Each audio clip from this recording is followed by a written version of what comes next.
नमस्कार दोस्तों, बोले इंडिया के एक और नए वीडियो में आप सबका स्वागत है। मैं हूं मंजर आलम। थर्ड वर्ल्ड वॉर का कोविड कनेक्शन दोस्तों सुनने में जरा अटपटा सा लग रहा है, लेकिन यकीन मानिए 100 साल के बाद एक बार फिर इतिहास खुद को दोहरा रहा है। जब आप फर्स्ट वर्ल्ड वॉर का इतिहास देखेंगे तो पता चलेगा कि उस समय विश्व भर में जो स्थिति बनी थी 100 साल के बाद एक बार फिर कमोबेश वैसी ही स्थिति बन रही है। हम ये भी कह सकते हैं कि ये केवल एक इत्तेफाक है, लेकिन है तो सच। तो दोस्तों आज की इस वीडियो में आपको बताएंगे कि क्या है थर्ड वर्ल्ड वॉर का कोविड कनेक्शन।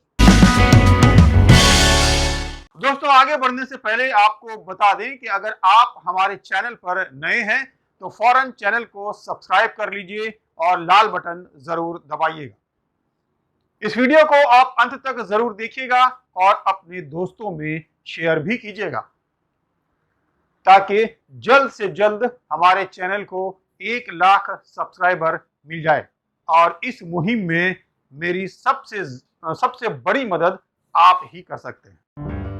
चलिए आगे बढ़ते हैं। तीसरे विश्व युद्ध की आहट। दोस्तों ये तो आप जानते ही हैं कि रूस और यूक्रेन के बीच जंग तेज हो गई है। यूक्रेन अब चारों ओर से रूसी हमलों की चपेट में आ गया है। रूसी सेना यूक्रेन में दाखिल हो चुकी है। रूस के हमलों में कई लोग मारे भी गए हैं।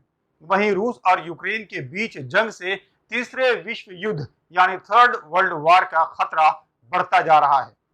रूस और यूक्रेन की महाजंग को लेकर खतरा इसलिए भी बढ़ रहा है क्योंकि रूस ने काफी हद तक यूक्रेन पर अपनी पकड़ मजबूत कर ली है। दूसरी ओर यूक्रेन की रक्षा के लिए अमेरिका, फ्रांस, ब्रिटेन और जर्मनी समेत नाटो के 30 देश संयुक्त रूप से एक्शन ले सकते हैं।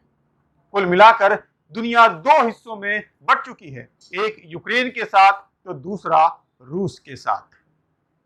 उससे बढ़कर यह कि चीन भी अब खुले तौर पर रूस के समर्थन में आ चुका है और रूस एक बार फिर से शक्तिशाली हो जाए ऐसा अमेरिका कभी नहीं चाहेगा। इसीलिए विशेषज्ञ ऐसा मान रहे हैं, एक्सपर्ट्स ऐसा मान रहे हैं कि अगर रूस और यूक्रेन के बीच जारी इस जंग में कोई भी तीसरा देश शामिल होता है तो ऐसी हालत में दुनिया तीसरे विश्व युद्ध की ओर बढ़ती दिखाई देगी। तो दोस्तों ये तो वो जंगी हालात हैं जो तीसरे वर्ल्ड वॉर की ओर इशारा कर रहे हैं, लेकिन आप सोच रहे होंगे कि इसका कोविड से क्या लेना देना। तो इसे समझने के लिए आपको पहली विश्व युद्ध के इतिहास में झांकना होगा। इसलिए पहले आपको बताते हैं कि क्यों हुआ था पहला विश्व युद्ध। हालांकि कोई भी देश इस युद्ध की जिम्मेदारी नहीं लेता है, लेकिन पहले विश्व युद्ध की वजह ऑस्ट्रिया हंगरी साम्राज्य के उत्तराधिकारी और उनकी पत्नी की हत्या को माना जाता है। करीब 108 साल पहले जून 1914 में ऑस्ट्रिया हंगरी साम्राज्य के उत्तराधिकारी आर्चड्यूक फर्डिनेंड अपनी पत्नी के साथ बोस्निया के सरायवो के दौरे पर गए थे। 28 जून 1914 को उनकी हत्या कर दी गई थी। हत्या का आरोप सर्बिया पर लगा। 1 महीने बाद ऑस्ट्रिया ने सर्बिया के खिलाफ जंग छेड़ दी। धीरे धीरे कई देश इसमें कूदते गए। इस तरह 2 देशों की जंग पहले विश्व युद्ध में बदल गई। इस लड़ाई में जर्मनी, फ्रांस, ब्रिटेन और अमेरिका जैसे देश एक्टिव थे।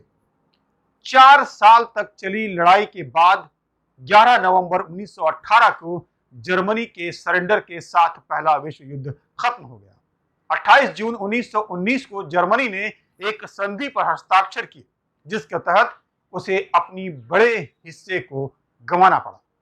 तो यह थी पहली विश्व युद्ध की कहानी। अब आपको बताते हैं दूसरा विश्व युद्ध क्यों हुआ था। पहले विश्व युद्ध की जिम्मेदारी जर्मनी पर थोपी गई और कहा गया कि उसे वर्साय के संधि पर हस्ताक्षर करने के लिए मजबूर किया गया। पहला वर्ल्ड वॉर खत्म होने के 20 साल बाद जर्मन नेशनल सोशलिस्ट नाजीवाद ग्रुप के पार्टी के नेता एडोल्फ हिटलर ने वर्साय संधि को पलटने के लिए ऐलान किया। मार्च 1938 में जर्मनी और ऑस्ट्रिया एक हो गए। तब हिटलर की सेना ने 1939 में चेकोस्लोवाकिया पर कब्जा किया। 1 सितंबर 1939 को जर्मनी सेना पोलैंड में दाखिल हुई। तब दूसरा विश्व युद्ध शुरू हो गया। उस वक्त भी दुनिया दो हिस्सों में बंट गई थी। एक और मित्र देश थे जिसमें अमेरिका, फ्रांस, ब्रिटेन, सोवियत संघ थे, तो दूसरी ओर धुरी राष्ट्र जिसमें जर्मनी, जापान और इटली शामिल थे। हिटलर की सेना ने नॉर्वे, डेनमार्क, बेल्जियम, नीदरलैंड जैसे देशों पर कब्जा करना शुरू किया। अचानक जर्मनी की सेना ने सोवियत संघ के खिलाफ भी युद्ध छेड़ दिया। हालांकि जर्मनी सैनिक सोवियत संघ की सेना के आगे टिक नहीं सके। 30 अप्रैल 1945 को हिटलर ने सुसाइड कर ली, तो 8 मई 1945 को जर्मनी ने सरेंडर कर दिया। जर्मनी के सरेंडर के बावजूद जापान इसके लिए तैयार नहीं था। फिर अमेरिका ने 6 अगस्त 1945 को हिरोशिमा और 9 अगस्त 1945 को नागासाकी पर परमाणु बम से हमला किया। मजबूरी में जापान ने सरेंडर किया, तो उसके बाद 2 सितंबर 1945 को दूसरा विश्व युद्ध खत्म हो गया। अब बात करते हैं कि आखिर कैसे दोहरा रहा है इतिहास और क्या है तीसरे विश्व युद्ध का कोविड कनेक्शन। दोस्तों, करीब 100 साल पहले जब प्रथम विश्व युद्ध हो रहा था, तो सभी मित्र राष्ट्रों ने आक्रामक होकर जर्मनी पर हमला कर दिया था। उस दौरान दुनिया में घातक महामारी, जिसे स्पेनिश फ्लू का नाम दिया था, ने दस्तक दी थी और आज के हालात भी वैसे ही हैं।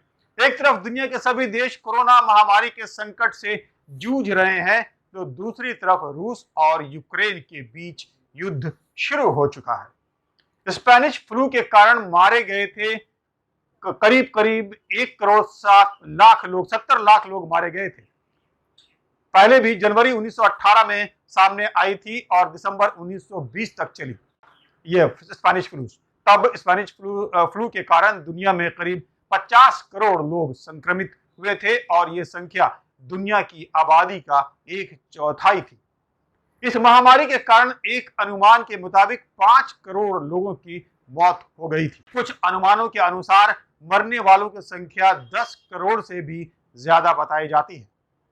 ये मानव इतिहास में सबसे घातक महामारियों में से एक थी। तब भी जर्मनी और मित्र देशों के बीच युद्ध की स्थिति निर्मित हुई थी और आज 100 साल बाद भी महामारी के बीच रूस और यूक्रेन व अन्य पश्चिमी देशों के बीच तीसरे विश्व युद्ध की आहट सुनाई दे रही है। दोस्तों, ये भले ही इत्तेफाक है, लेकिन है तो सच। कोविड महामारी के बीच दुनिया भर में जिस तरह के हालात बन रहे हैं, उससे तीसरे विश्व युद्ध की आहट हर आने वाले दिन के साथ तेज होती जा रही है।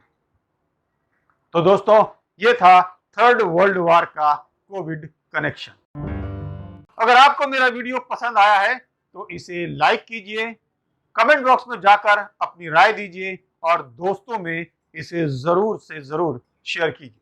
अगर आप किसी खास टॉपिक पर वीडियो देखना चाहते हैं तो कमेंट बॉक्स में जाकर बताएं, हम जरूर उस टॉपिक पर वीडियो बनाने की कोशिश करेंगे। अगर आपने मेरे चैनल को अभी तक सब्सक्राइब नहीं किया है तो फौरन सब्सक्राइब कर लीजिए और लाल बटन जरूर दबाइएगा ताकि हमारे हर आने वाले नई वीडियो की सूचना सबसे पहले आपको मिल जाए। अगर आप मेरे चैनल का मेंबरशिप लेना चाहते हैं तो ज्वाइन बटन दबाकर मेंबर भी बन सकते हैं।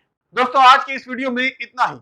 अगले वीडियो में फिर मिलेंगे और आपको बताएंगे कि इंडिया क्या बोल रहा है। तब तक के लिए नमस्कार।